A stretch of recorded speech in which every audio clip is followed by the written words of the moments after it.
अरे राजा के चाचा आई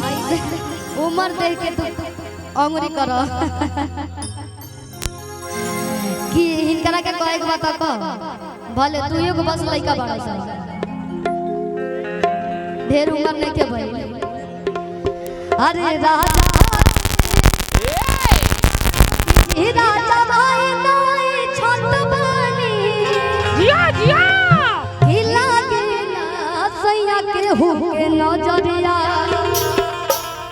कि हीरो बड़ा राजा से ठात बनी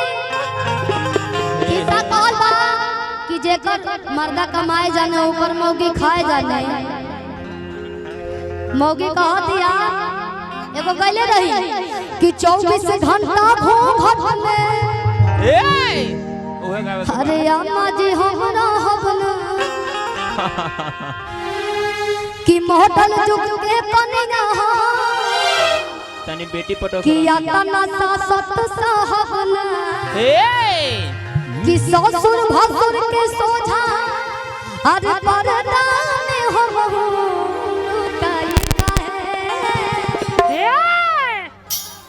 जमाना चेंज होता बहुत जमाना चेंज होके लेकिन अच्छा अच्छा अच्छा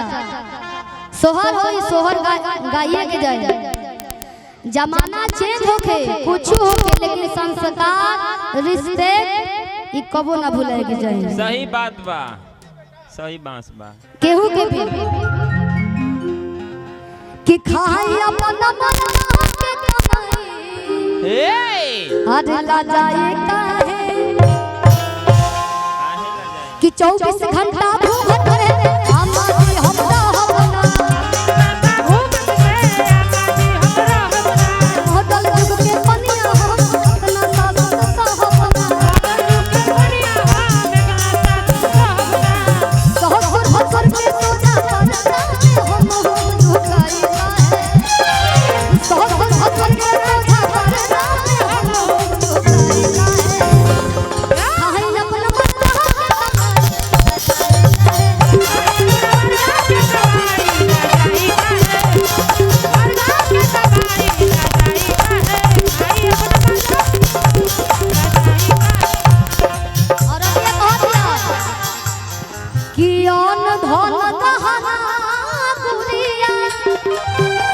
अरे बात ये हो बुझी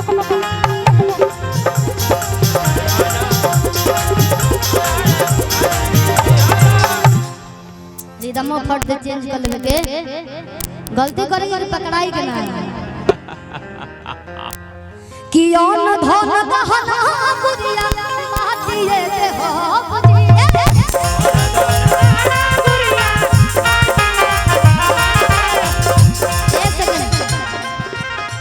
लोग मौसी के तो खोजेला माई से ज्यादा मौसी के खोजेला कहेला कि माई मोर मौसी जियो आई मौसी की तरफ से ढेर सारा आशीर्वाद आ भगवान सबके मौसी ऐसा खूबसूरत दे मौसी हो ए ओम धन गहना गुड़िया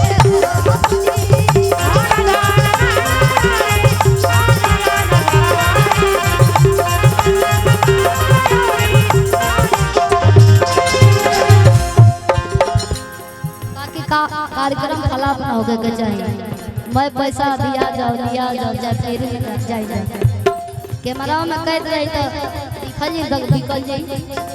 से नुरा तो जता होके कहा जिए रे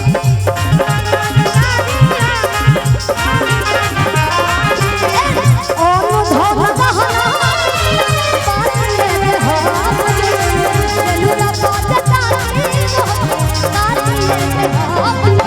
चोरी कोली में हुए से कोई पता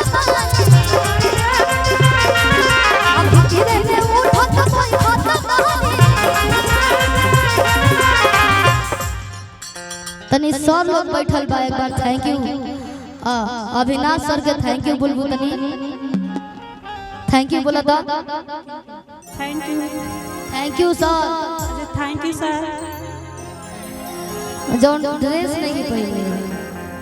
वहाँ के रियल हीरो बने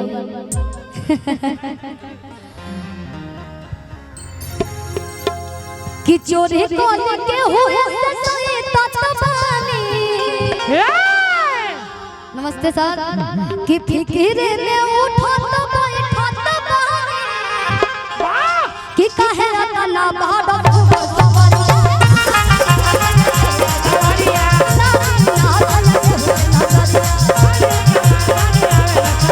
कि मौत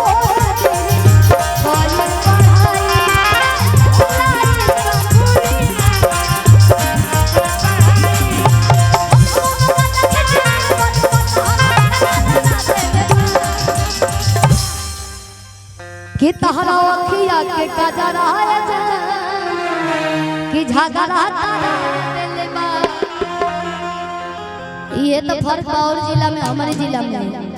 कि मुंह से कुछ बोल दिलो लेकिन लड़ाई झगड़ा ना करे लो। हे कि तहरा अखिया के कजरा झगड़ा तारा